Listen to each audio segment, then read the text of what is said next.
I was in Bethlehem recently, and I must admit I was quite horrified at the wall around the city. And it seemed to me that that was kind of going back several steps from where we might have been. How do you feel when you go to places like that now?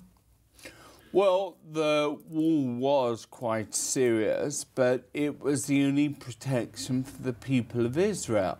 And the fact was that suicide bombings in Israel did decrease very radically after the wall was put up.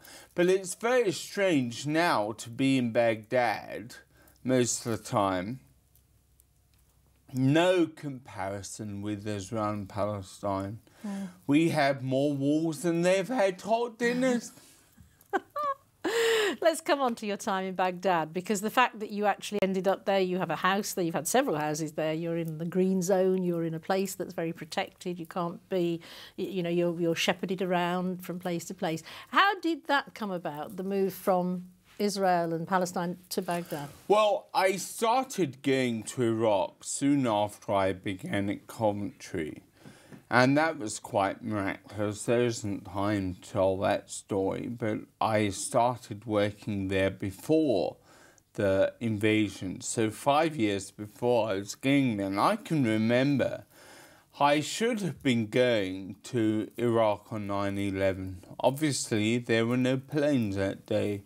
So I went a few days later, and I remember walking into the palace and seeing Tariq Aziz, and him shouting out to me, Abuna, which means father, tell them we didn't have anything to do with it. And I replied without thinking, it doesn't matter whether you had anything to do with it or not, they're still coming to get you. And they did. Was it a mistake, the war? No. There was no way that the Iraqi people could have got rid of Saddam themselves. It was impossible. And the regime was so awful. You cannot describe how awful it was. Mistakes were made after the war. The fact is that Iraq now is being rebuilt. Democracy is being established. A new government is in place, and there is hope in the future. And you've got a flourishing church there, St George's. I mean, that in itself is a miracle. Well, I first started going to St George's when I first went to Iraq.